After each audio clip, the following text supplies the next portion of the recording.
Parmi les événements qui eurent lieu pendant les dernières décennies de la conquête de l'Ouest, certains furent le théâtre d'attitudes héroïques, et certains autres donnèrent lieu au pire en matière de nature humaine.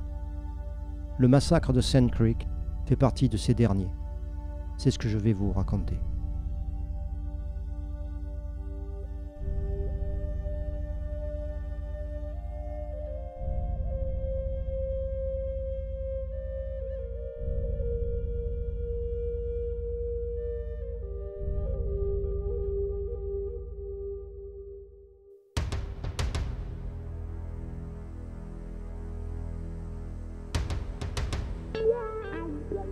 « 18 février 1861. Fort Wise, près de la rivière Arkansas, dans le Colorado. 10 heures du matin. Le traité.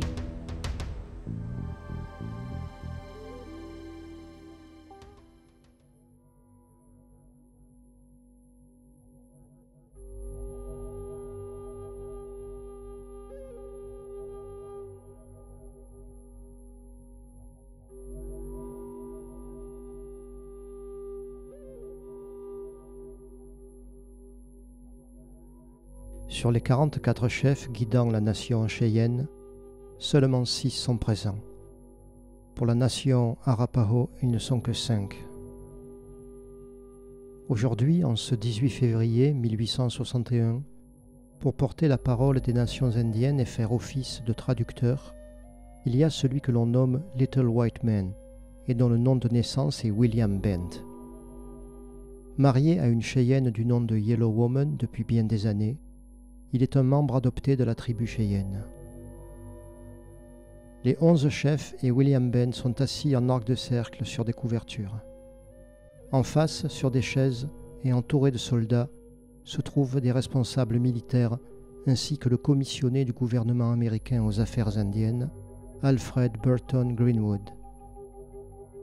Parmi les 6 chefs Cheyennes présents se trouvent des noms célèbres tels que Black Kettle, White Antelope et Lean Bear. Et pour les Arapaho, il y a Little Raven, Storm et Big Mouth. Par ce nouveau traité, Cheyenne et Arapaho s'apprêtent à perdre une très grande partie des terres que le traité de Fort Laramie, 10 ans plus tôt, en 1851, leur avait allouées pour aussi longtemps que les rivières couleraient, comme il était coutume de dire. Mais préserver la paix pour eux est essentiel. Même si chacun d'entre eux sait au fond de lui-même, et sans vouloir se l'avouer, qu'il y a peu de chances que ce énième traité soit cette fois-ci respecté. Déjà à l'époque, à Fort Laramie 10 ans plus tôt, avec leurs amis Sioux et Arapaho, ils avaient entendu le même discours, les mêmes promesses. Moyennant quoi le versement d'annuités à chacune des tribus, l'armée avait le droit de construire des routes et des forts au sein de certaines zones pour permettre aux colons de passer d'est en ouest. En contrepartie, Sioux, Cheyenne, Arapaho et nombre d'autres tribus impliquées par le traité pouvaient garder le territoire des Grandes Plaines que l'on nommait alors le territoire indien. Mais déjà, 8 ans plus tard, dès 1858, et bien avant que les rivières se soient arrêtées de couler, on avait trouvé de l'or dans la région de Pikes Peak et tout avait été remis en question. Des milliers de colons avaient envahi les terres et avaient construit Denver. Ils s'étaient ainsi appropriés de vastes zones de la vallée de la rivière Platte, jusque-là propriété indienne par le traité de Fort Laramie. Les affrontements entre Indiens et colons, ainsi que tous les incidents et drames que cela avait provoqués, étaient censés se régler là, aujourd'hui, en ce 18 février 1861, par un énième traité qui serait bien entendu, encore une fois certifié comme étant le dernier effort demandé aux nations des plaines.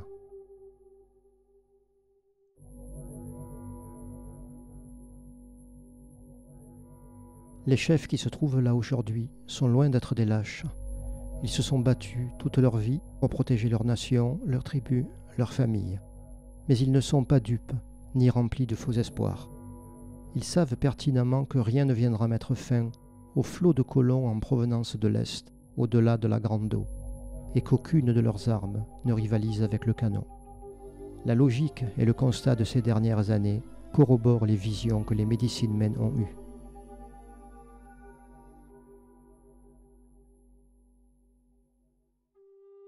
La discussion vient de finir. Tous se sont fait entendre, ou du moins ont essayé. Ils se lèvent tour à tour pour le rituel qui ratifiera le traité. Ne connaissant pas l'écriture et n'ayant pas de signature, ils doivent, comme ils disent, toucher le crayon dont la pointe est dirigée vers une croix, à côté de signes étranges qu'on leur a dit être leur nom. Un officier tient le traité d'une main et maintient le crayon de l'autre en face du nom correspondant au chef qui s'avance. Les chefs s'approchent à tour de rôle et ainsi touchent le crayon. Le traité vient d'être signé. Cette fois-ci, comme si c'était une première, il y est stipulé dans un style enthousiaste et définitif qu'en échange de la paix, ils pourront résider au nord de la rivière Arkansas, qu'ils recevront des provisions et des outils, et qu'ils y seront protégés par les soldats américains tant qu'ils se comporteront bien. Et cette fois-ci aussi, tant que les rivières couleront.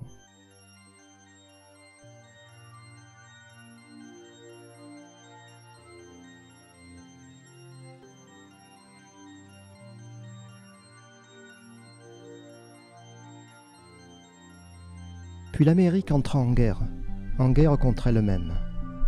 Durant la guerre de sécession, entre 1861 et 1865, les allers-retours de soldats, qu'ils soient en bleu, qu'ils soient en gris, se multiplièrent entre le nord et le sud.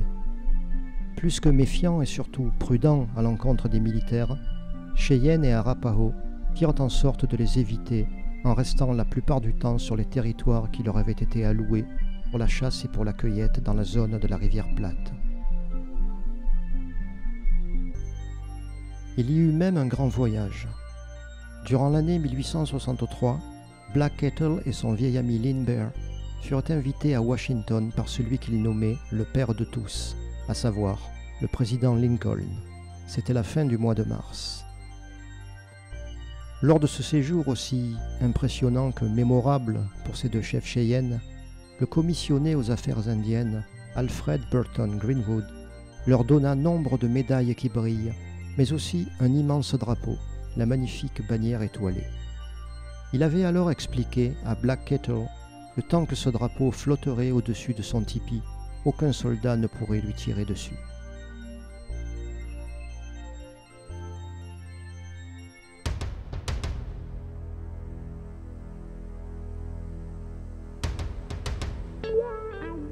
Nous sommes le 16 mai 1864.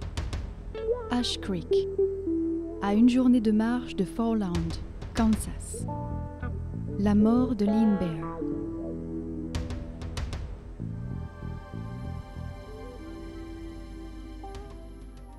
Black Kettle est agenouillé.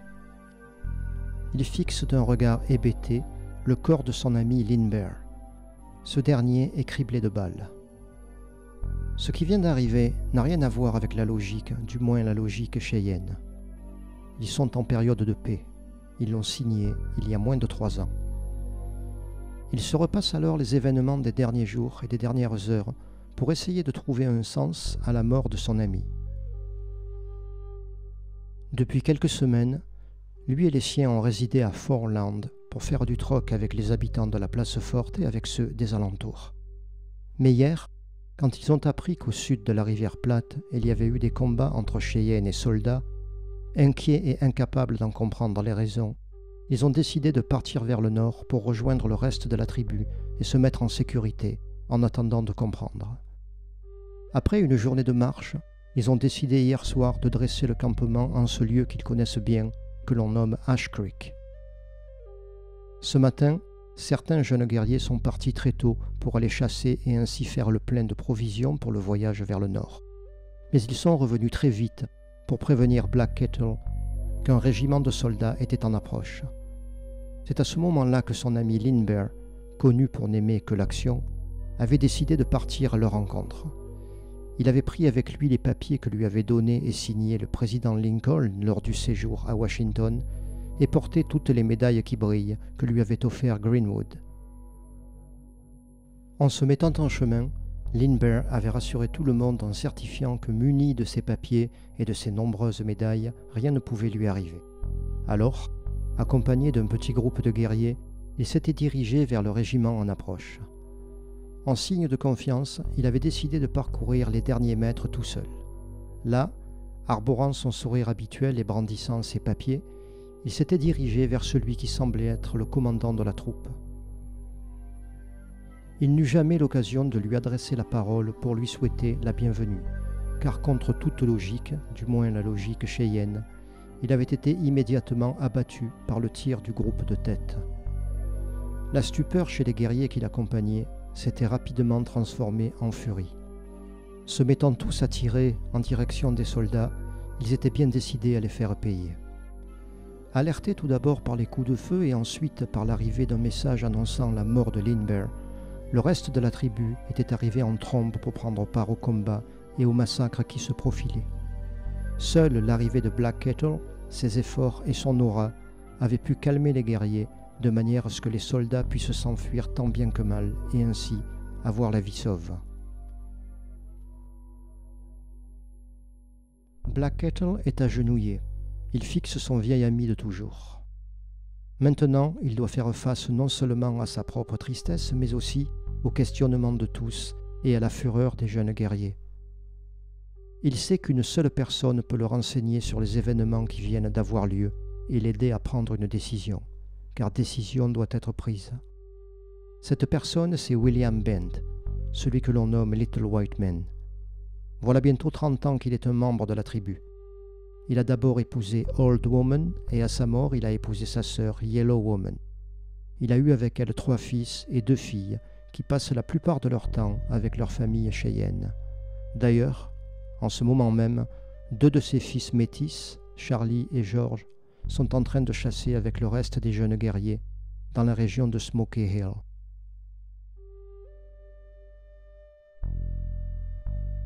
Black Kettle désigne alors un messager pour aller trouver William Bent et organiser une rencontre. Il sait que lors de l'affrontement qui vient de se dérouler, les siens ont tué des soldats. Il en craint les conséquences car il sait qu'il y en aura.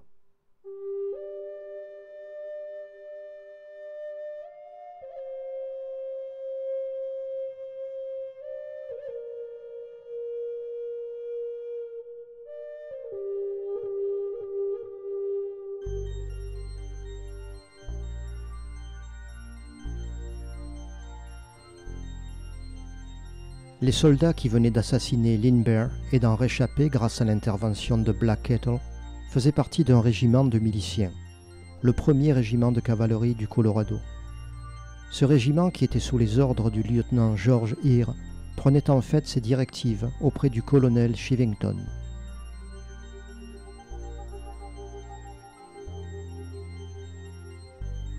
À cause des contraintes encore plus pesantes liées à une énième diminution de leur territoire par le nouveau traité, l'année qui venait de s'écouler avait été très pauvre en chasse et cueillette pour les Cheyennes et Arapaho. De ce fait, certains d'entre eux s'étaient rabattus sur le vol sporadique de bétail ou de parties de récolte appartenant aux colons, déclenchant chez ces derniers un sentiment de colère et un souhait immédiat de vengeance.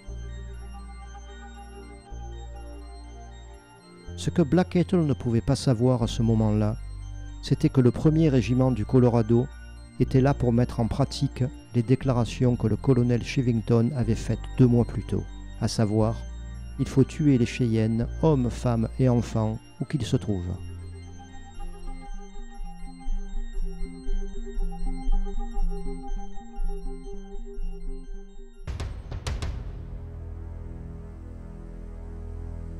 « 24 mai 1864, Coon Creek, Kansas, environ 300 km à l'ouest de Ash Creek. Le rendez-vous.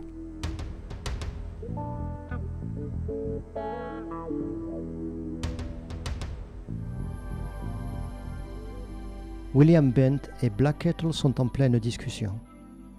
Ce dernier, qui vient de parcourir 300 km pour retrouver le seul homme qui, à sa connaissance, peut le renseigner sur les événements qui sont en train d'avoir lieu, est maintenant au courant que le régiment par lequel il a été attaqué est sous les ordres de Shivington, que l'on dit avoir sommé ses soldats de tuer tous les Cheyennes, quels qu'ils soient, et où qu'il se trouve. Black Kettle est consterné car il apprend aussi de la bouche de son ami que l'attaque qu'il a subie n'est pas unique. Nombre d'événements similaires se sont en effet produits plus au nord, mais aussi dans le Colorado. Les deux hommes sont d'accord.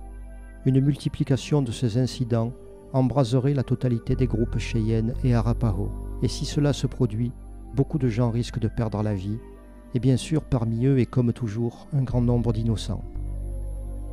William Bent conseille vivement au vieux chef de contenir ces jeunes guerriers, ou du moins d'essayer. Il sait que Black Kettle est immensément respecté, mais il sait aussi que dans cette période de colère généralisée, ce dernier va devoir déployer des efforts considérables pour convaincre tous ses guerriers de lui faire encore une fois confiance. Alors, Black Kettle décide d'aller lui-même voir le colonel Chivington. Il décide, malgré la distance et le danger, de parcourir les 600 km qui le séparent de Fort Lyon, où se trouve actuellement Chivington. De plus, ce fort, c'est celui où lui et les Arapaho ont signé le traité il y a maintenant 4 années. À l'époque, le fort se nommait Fort Wise, mais Black Kettle avait entendu dire que Wise était le nom de l'ancien gouverneur qui, dans la guerre entre Blancs, avait rejoint les uniformes gris, et d'après ce qu'on lui avait expliqué, ici, c'était chez les uniformes bleus. Alors, lui avait-on dit, pour le déshonneur de Wise et en l'honneur d'un uniforme bleu nommé Lyon qui avait péri lors des premières batailles entre Blancs, le fort avait été rebaptisé Fort Lyon. Bien que ne comprenant pas grand-chose au conflit qui déchire les Blancs, Black Kettle se dit que même avec un autre nom, Fort Lyon reste l'endroit où il avait signé la paix. Alors, il y va.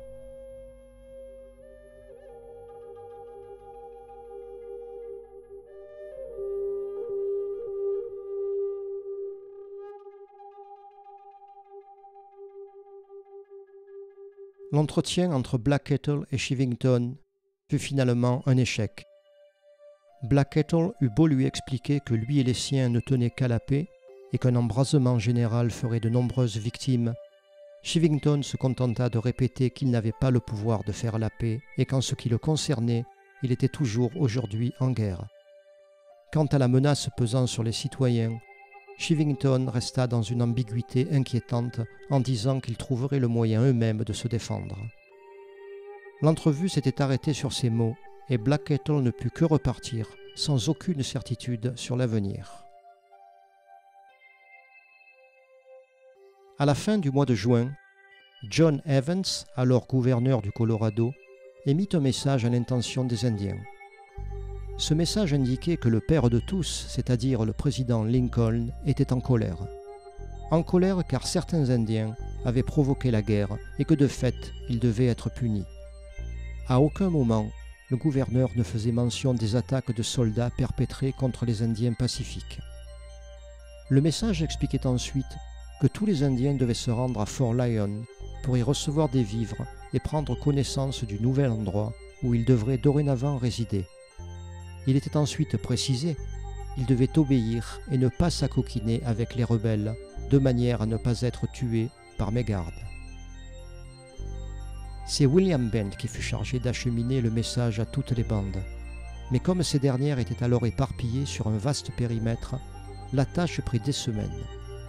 Pendant cette période, comme l'avait pressenti Black Kettle, tout dégénéra. Des soldats attaquèrent les campements Cheyenne et Arapaho, et nombre de jeunes guerriers se ruèrent à l'assaut des trains, des fermes et de tous les convois de colons qu'ils rencontraient.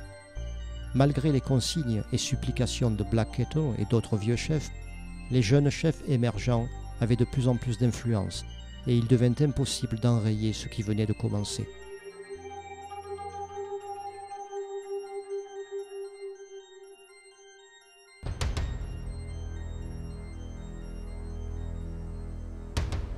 Dernière semaine d'août dans la région de Smoky Hill, Kansas. Les otages.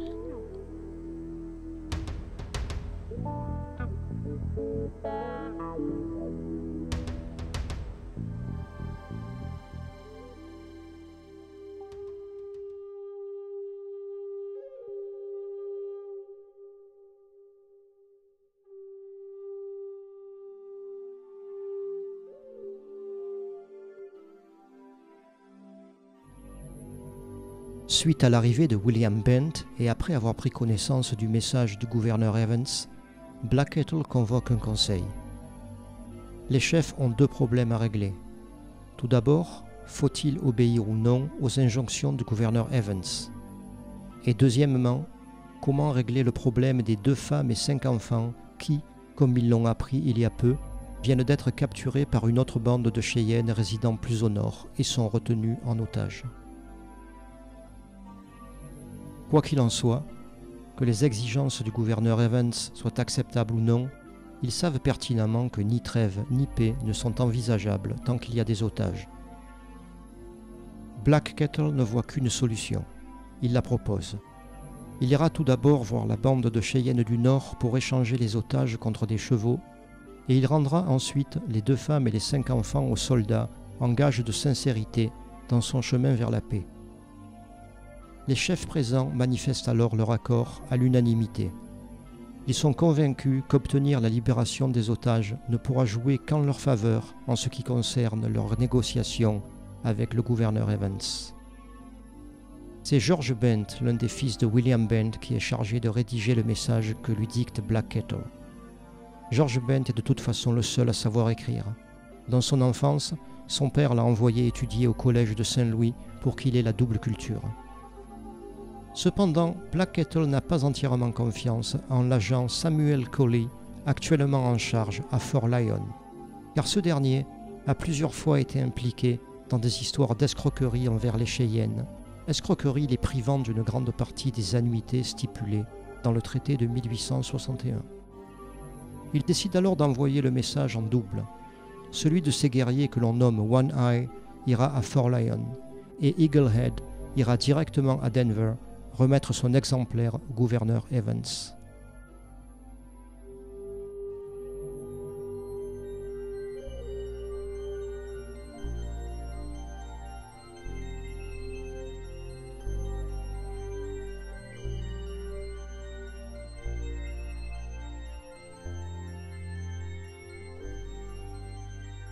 Ce que Black Kettle et les autres chefs ignoraient, c'est qu'entre-temps, d'autres événements avaient eu lieu.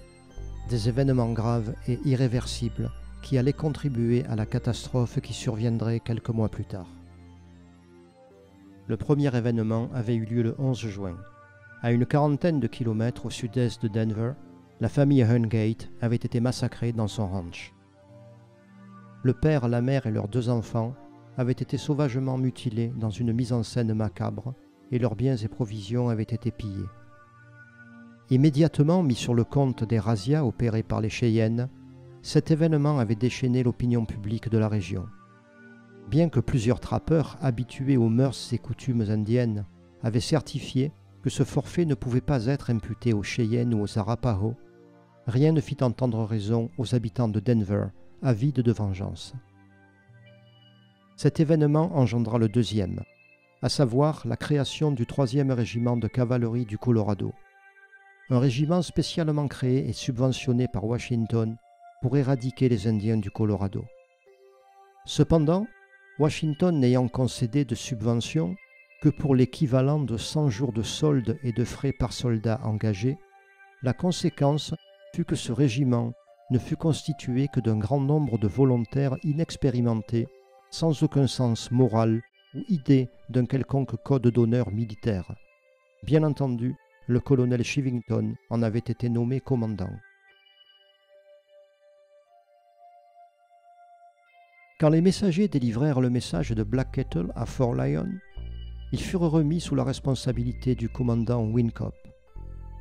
Le message qu'il lut lui demandait en substance de rejoindre Black Kettle dans la région de Smoky Hill pour récupérer les otages et ensuite d'escorter les Cheyennes et les Arapaho jusqu'à l'endroit que le gouverneur avait décidé être leur nouvelle réserve.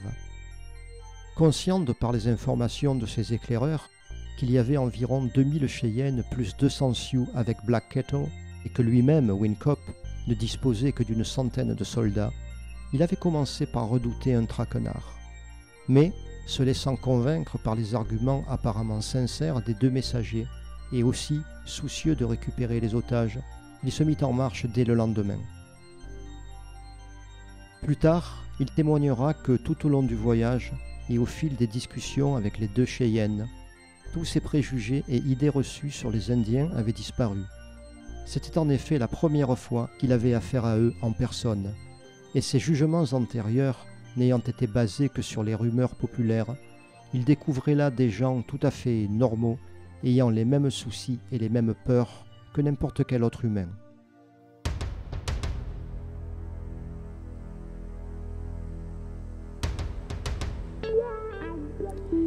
Une semaine plus tard, près des sources de la rivière Smoky Hill, dans le Kansas.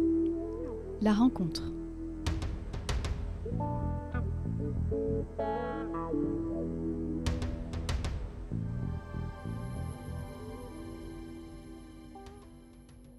Les chefs sont assis en cercle.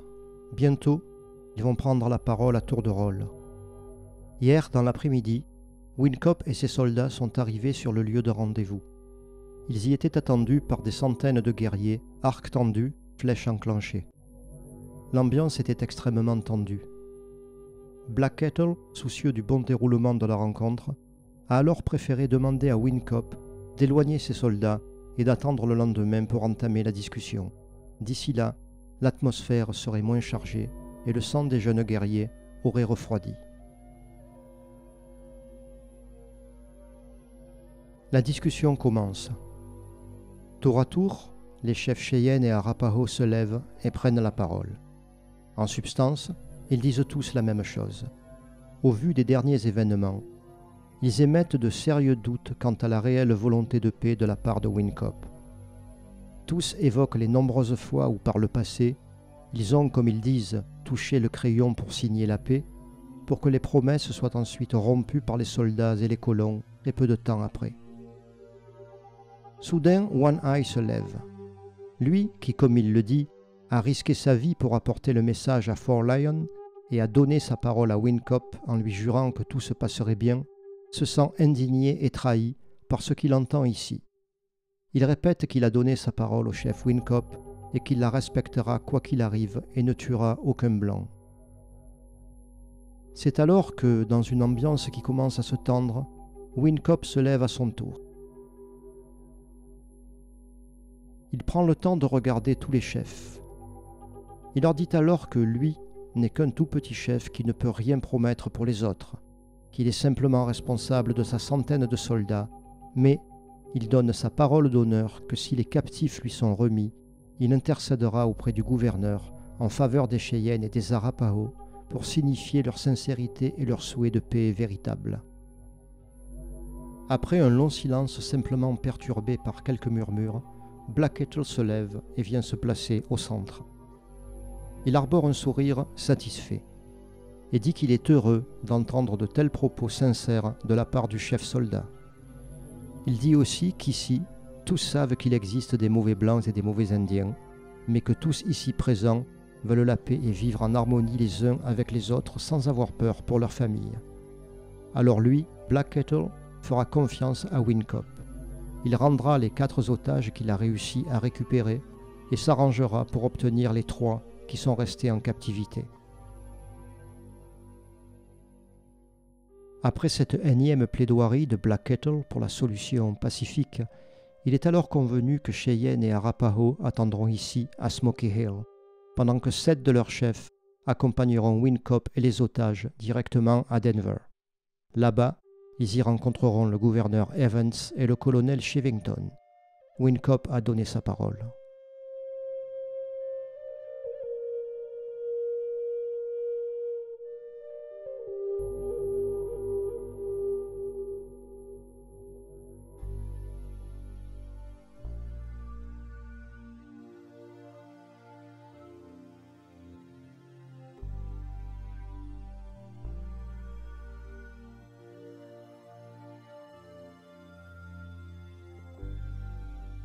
Nous étions à la fin du mois de septembre. Tous les habitants de Denver étaient sortis dans la rue pour voir l'arrivée des 7 chefs Cheyennes et des 4 otages entourés par le régiment de Wynkoop.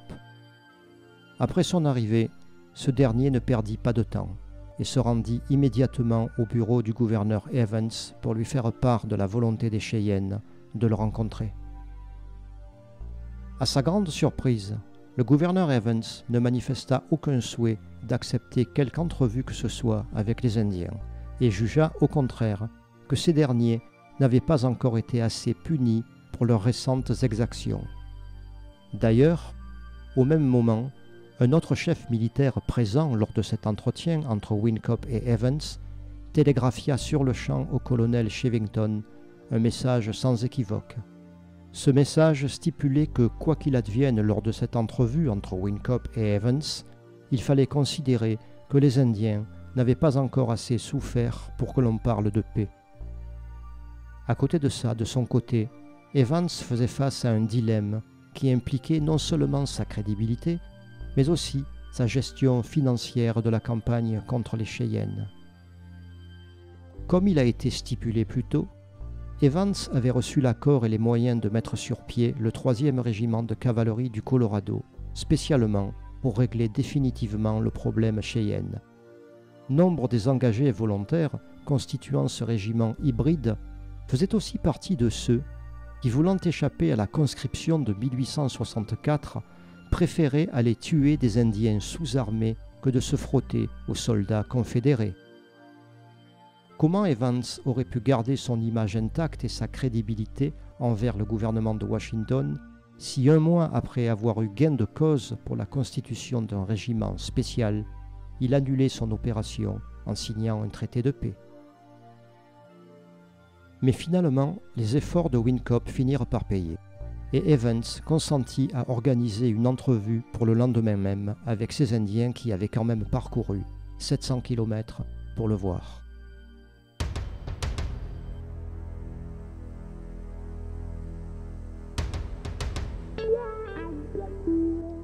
« 28 septembre 1864, 10 heures du matin, Camp Weld, près de Denver. Le Conseil.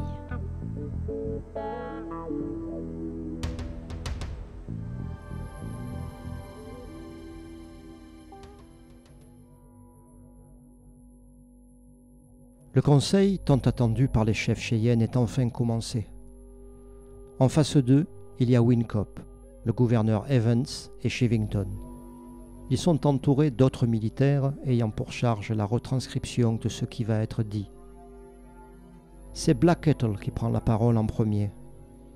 Il se livre à une rétrospective des événements tragiques qui ont conduit à la situation actuelle, et cela depuis la signature du traité de 1861 dans le fort qui à l'époque se nommait Fort Wise. Il enchaîne ensuite sur son souhait de paix définitive et sincère quand il est soudainement et impoliment coupé dans son élan par le gouverneur Evans. Ce dernier, ignorant délibérément tout ce qui vient d'être dit, ainsi que la coutume cheyenne qui veut que l'on écoute son interlocuteur avec respect avant de lui répondre, change brutalement de sujet et se focalise sur des reproches en rapport avec les derniers incidents. Les autres chefs, consternés par cette façon de faire inhabituelle, se mettent à converser à voix basse. Evans, de plus en plus irrité, ou qui du moins s'emploie à en donner l'impression, reprend la parole en disant qu'il n'est ni d'humeur à discuter, ni d'humeur à négocier quoi que ce soit, déclenchant ainsi une escalade dans la consternation de son auditoire. C'est alors que White Antelope se lève et le coupe à son tour. Il explique que dans la chronologie des événements, ce sont eux, les soldats, qui ont rompu la paix de manière inexpliquée, en assassinant Lindbergh sans raison et en recommençant à attaquer Cheyenne et Arapaho sans qu'aucune guerre n'ait été déclarée, et tout cela très peu de temps après la signature du traité qui devait lui aussi durer tant que les rivières couleraient. S'ensuit un brouhaha qui rend toute discussion stérile, jusqu'à ce que Chevington se lève et prenne la parole dans un silence qui se fait soudainement, silence plus menaçant qu'apaisant. En voyant Chevington, tous les Indiens sont parcourus par le même sentiment. Cet homme est fou. Grand de taille, hirsute et ressemblant à un ours, il a un éclat de folie furieuse dans les yeux. Il a l'air d'être possédé. Ce qu'il a à dire est sans ambiguïté.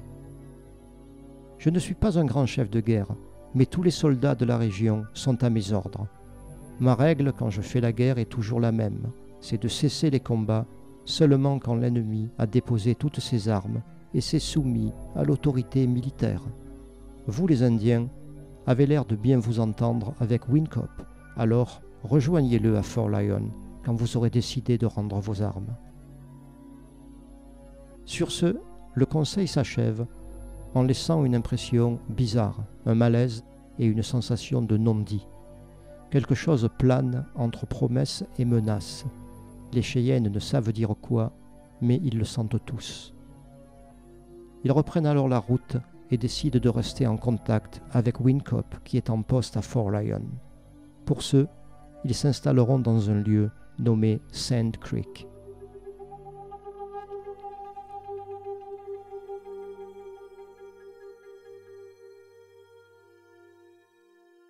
Les Arapaho décidèrent de s'installer aux abords du fort de manière à commercer avec Wynkoop et les habitants du lieu. Black Kettle et les siens, pour leur part, restèrent à 60 km de là, près du lit d'une rivière, dans un endroit nommé Sand Creek.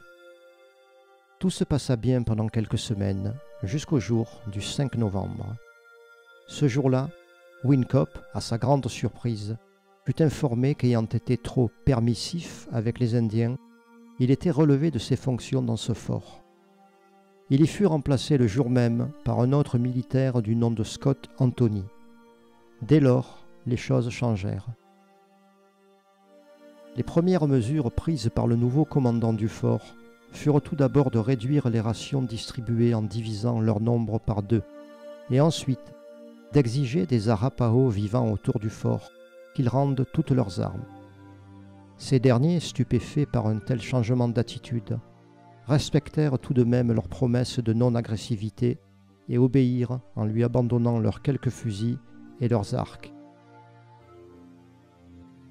Quelques jours plus tard, quand un petit groupe d'Arapaho s'approcha du fort pour y faire du commerce, comme il était coutume avec Wynkoop, ils furent accueillis par une volée de balles ainsi que par les rires des soldats. Consternés, ils prirent la fuite pour sauver leur peau. Ce n'est qu'une semaine plus tard, c'est-à-dire mi-novembre, que les nouvelles du changement de comportement des soldats du fort arrivèrent à Black Kettle. Il décida sur le champ de se rendre lui-même sur place pour voir ce qu'il en était vraiment. Ce qui se passa lors de son arrivée au fort fut complètement déroutant pour le vieux chef Cheyenne et le laissa perplexe. En effet, ce fut un commandant Scott Anthony entièrement dévoué et amical qui se présenta à lui. Lui promettant que rien n'avait changé et qu'il n'y avait rien à craindre, le commandant lui conseilla d'envoyer tous ses guerriers à la chasse pour les semaines à venir, de manière à ce qu'ils puissent se nourrir décemment en attendant l'arrivée au fort des rations d'hiver. Quant aux Arapaho vivant près du fort, il leur conseilla vivement de rejoindre Sand Creek avec Black Kettle. C'est ce que Left Hand, l'un des 2 chefs Arapaho, décida de faire. Little Raven, quant à lui, sentit que quelque chose ne tournait pas rond et décida finalement de prendre la route dans la direction du sud pour rejoindre d'autres bandes Arapaho. Le message qu'envoya le commandant Scott Anthony à ses supérieurs dès le départ des Indiens ne laissait aucun doute sur ce qui se tramait vraiment. Il disait en substance qu'une bande d'Indiens venait de s'installer à 60 km du fort, dans un lieu nommé Sand Creek, et que lui s'engageait à faire le nécessaire pour qu'ils y restent en attendant des renforts. D'ailleurs, dès le lendemain, quand un habitant du fort, surnommé Couverture Grise, et qui était un négociant en peau de bison connu des Indiens depuis des décennies, demanda la permission de se rendre à Sand Creek pour commercer avec les Indiens, Anthony la lui accorda tout de suite, se disant sans doute que le temps que les Indiens passeraient avec le négociant serait un temps précieux dans l'attente des renforts. Les renforts arrivèrent 24 heures plus tard. Composés d'hommes de Chivington et du 3e régiment de cavalerie, ils entourèrent le fort et toute sortie fut dorénavant interdite. Dans la foulée, une vingtaine de soldats furent envoyés au ranch de William Bend de manière à empêcher toute intervention de ce dernier. Ce fut ensuite avec enthousiasme que Chivington fut accueilli par Anthony et d'autres militaires du fort. Cependant, certains s'insurgèrent quand Shivington affirma qu'il avait hâte de collectionner les scalps et de patauger dans des mares de sang. En effet, ces réfractaires à ce qui s'annonçait comme un massacre s'écriaient qu'attaquer par surprise un groupe d'Indiens que l'on avait promis de protéger par traité était déshonorant pour l'uniforme et pour l'armée. Shivington, alors fou de rage, les avait menacés de cour martiale s'ils n'obéissaient pas. Pourtant, l'histoire et les témoignages assureront plus tard que ces gradés indignés ne donnèrent jamais l'ordre de tirer au moment venu.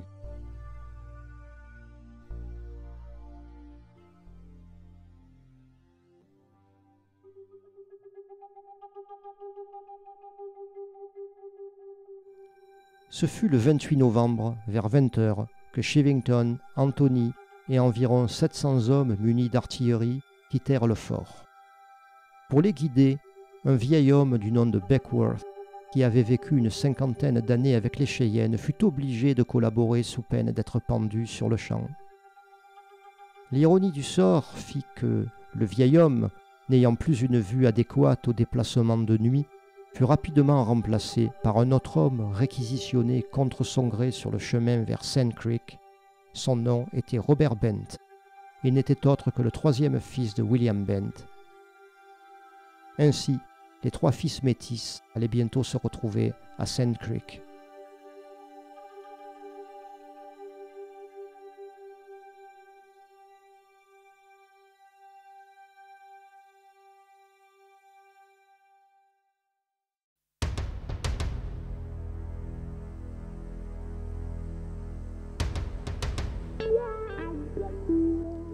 Nous sommes dans la nuit du 28 au 29 novembre. Sand Creek. Le massacre.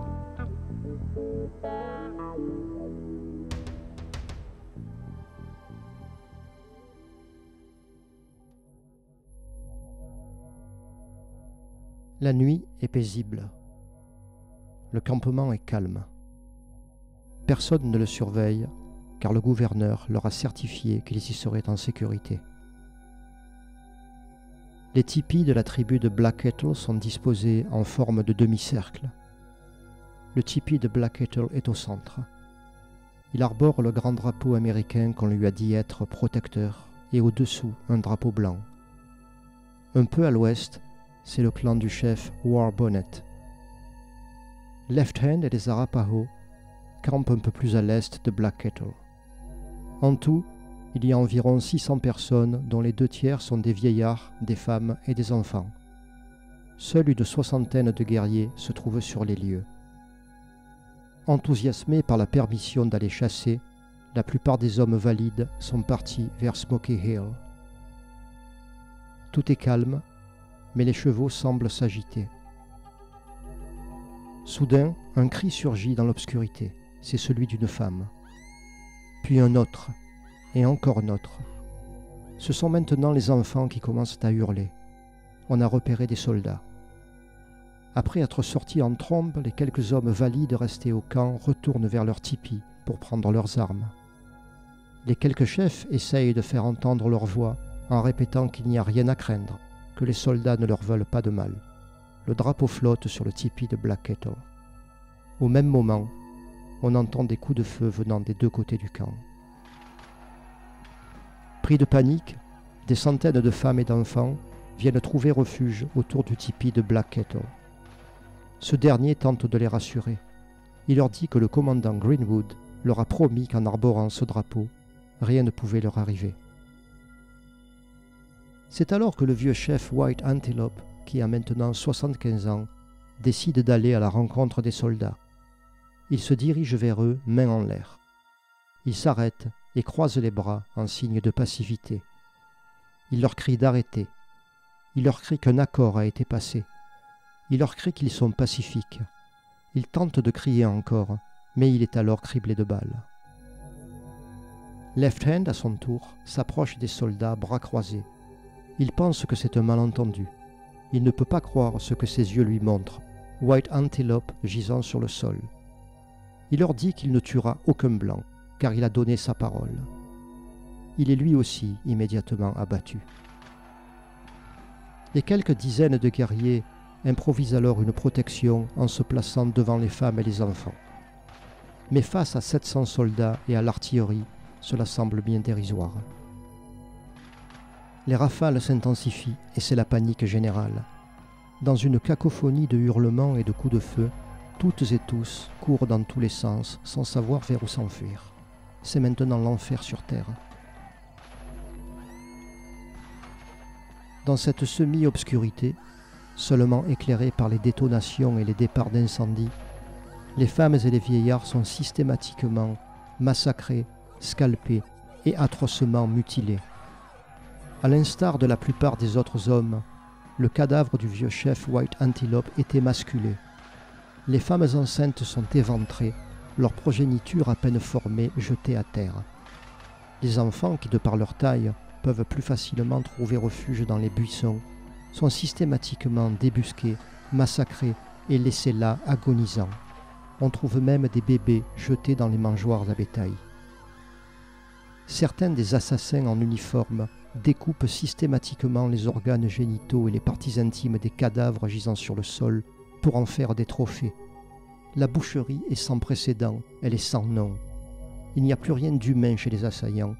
Il n'y a rien à espérer chez ceux qui se font assaillir.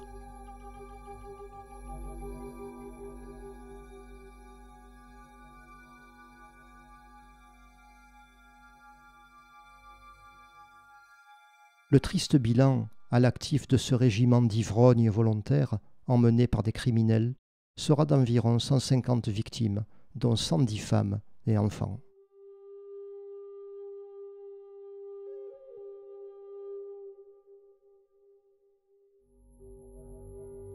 Au soir du 29 novembre, le silence et le calme sont enfin revenus. Le silence et le calme à l'extérieur.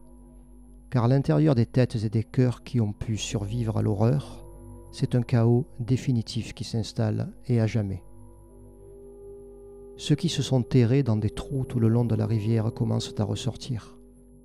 Des jambes se déplient difficilement, des bras desserrent leurs étreintes, des yeux s'ouvrent pour s'habituer à l'obscurité, mais aucun son ne sort des bouches. Malgré le froid glacial, ils ne font pas de feu. Ils déambulent au milieu des cadavres méconnaissables. Ils ne savent pas encore que beaucoup ont réussi à s'enfuir. Ils entament alors une marche de 80 km pour rejoindre Smoky Hill. Black Kettle, son épouse et Left Hand ont été touchés par balles, mais ils ont réussi à survivre. Charlie Bent a lui été sauvé par le vieil homme nommé Beckworth, celui-là même dont la vue faible avait soustrait à son rôle d'éclaireur. Il a caché le fils de Bent dans son chariot en attendant que les assassins se fatiguent. George Bent, autre fils de William Bent, fait quant à lui partie de ceux qui se sont cachés dans le lit de la rivière. La nuit est maintenant totale, et la lente marche des survivants s'éloigne du cauchemar. Sur le tipi de Black Kettle, le drapeau américain continue toujours de flotter, bougeant au gré d'une petite brise glaciale.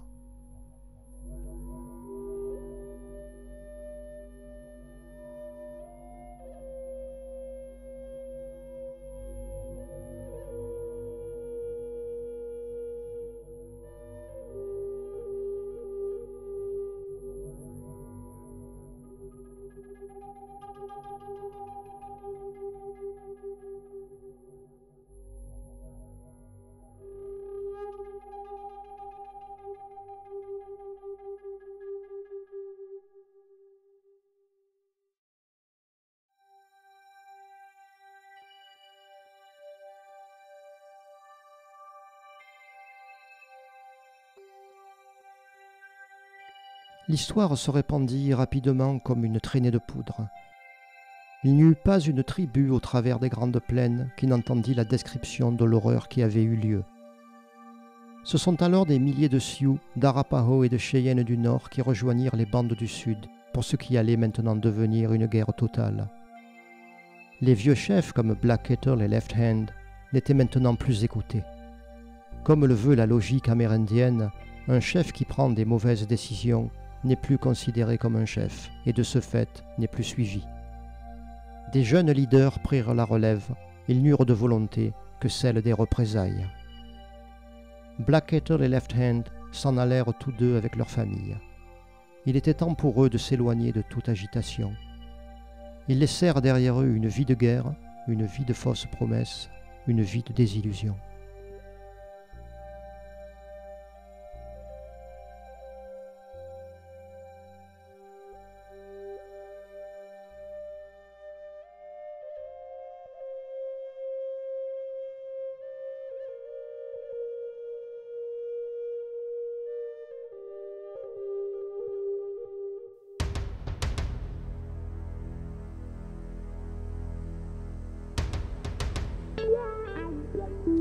Quatre ans plus tard, 26 novembre 1868, tôt le matin près de la rivière Washita dans l'Oklahoma.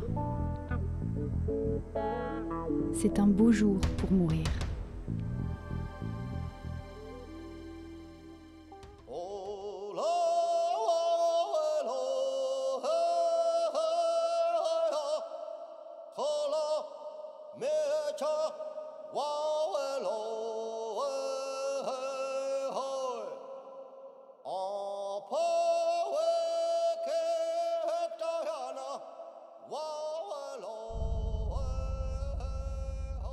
Cela faisait quasiment 4 ans jour pour jour que le massacre de Sand Creek avait eu lieu.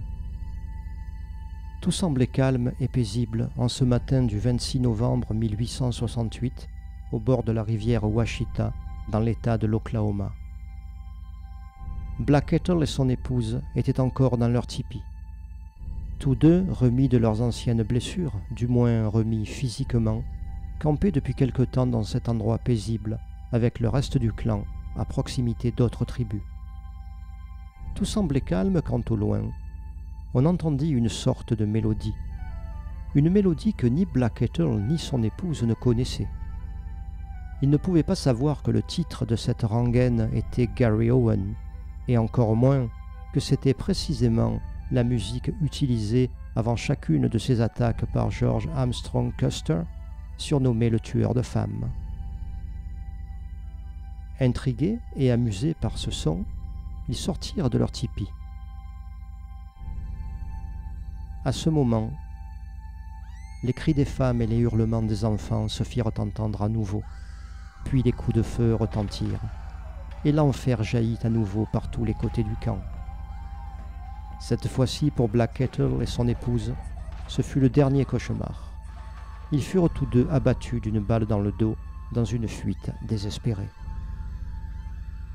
Si l'esprit de Black Kettle était déjà mort à Sand Creek, son corps mourut à Washita. Mais ceci est une autre histoire.